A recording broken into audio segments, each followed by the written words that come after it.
reprend les mêmes et on recommence. Retour sur l'acte 5 du mouvement des Gilets jaunes samedi. Une journée débutée par une marche blanche qui s'est poursuivie par le blocage de certaines enseignes du centre-ville. Un nouveau quartier pour La Tronche, baptisé Cadran Solaire.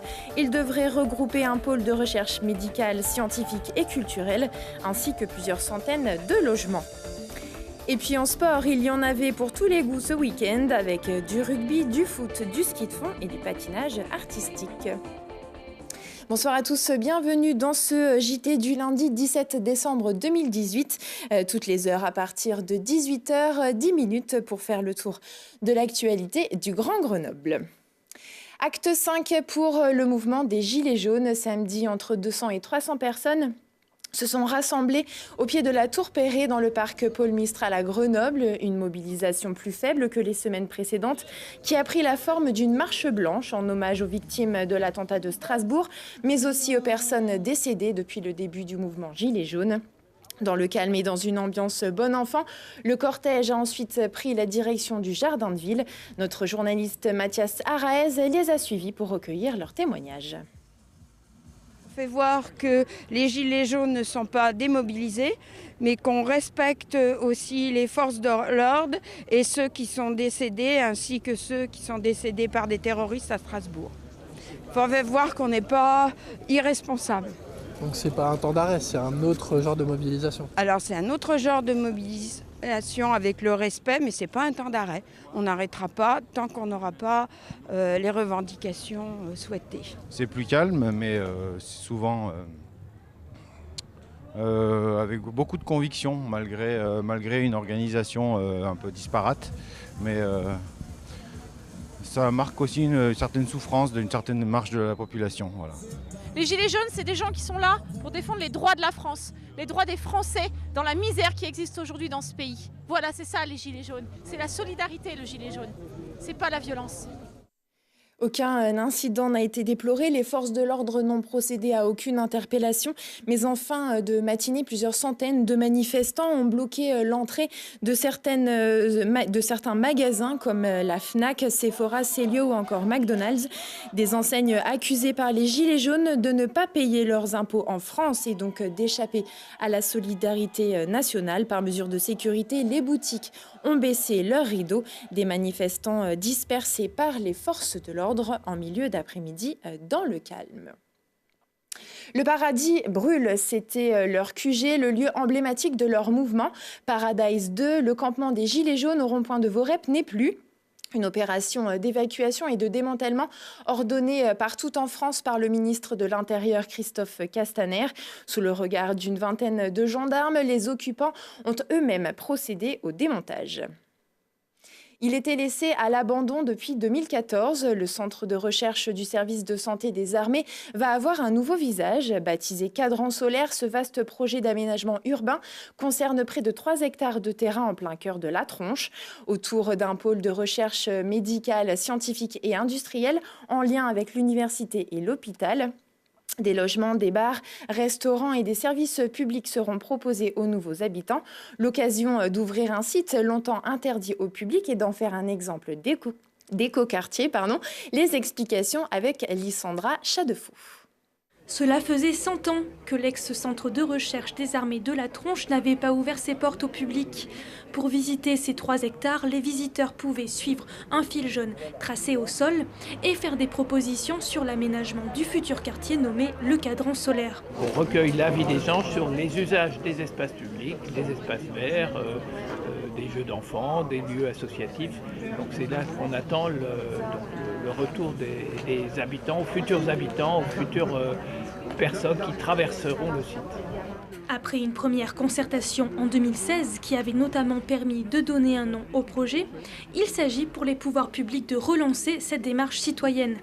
Sur un des stands, les visiteurs pouvaient par exemple proposer des idées quant à l'utilisation des futurs espaces publics. C'est un projet énorme pour le quartier, de logement et puis de tous les sujets qui gravitent autour, les sujets des circulations dans le quartier, qu'on aimerait le plus douce possible.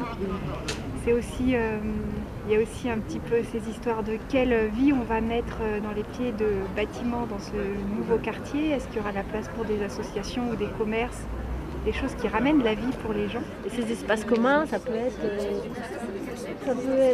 pour faire un peu de sport entre soi, pour laver les choses, éteindre, partager des services, quoi. Ce futur quartier devrait accueillir 214 logements, dont une résidence universitaire du Crous. Pour ce faire, des bâtiments seront détruits et d'autres réaménagés. Celui dit du cadran solaire sera préservé et accueillera des services municipaux et associatifs. La déconstruction du site devrait débuter d'ici quelques semaines. Les premiers permis de construire sont attendus fin 2019. Coût de l'opération, plus de 10 millions d'euros. Rien ne se perd, tout se transforme. À l'heure où la société de surconsommation domine et que les fabricants programment l'obsolescence de leurs produits, ces MacGyver du tournevis donnent une seconde jeunesse à vos cafetières, télévisions et autres grille-pains. Début janvier, ils vous donneront rendez-vous tous les vendredis après-midi rue Blanche-Monnier au tout nouveau Ripper Café de Grenoble. Le concept importé des Pays-Bas a déjà fait des émules dans la métropole avec pas moins de 8 antennes. Si vous êtes bricoleur passionné ou informaticien dans l'âme, l'association Réparer Ensemble Grenoble est à la recherche de bénévoles pour animer les permanences. Donc n'hésitez pas à envoyer un mail à contact@rippercafégrenoble.fr.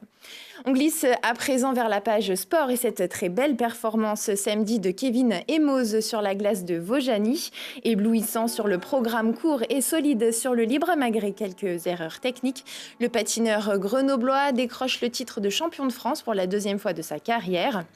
Une victoire qui lui assure une place en équipe de France de patinage artistique au prochain championnat d'Europe qui auront lieu du 21 au 27 janvier en Biélorussie.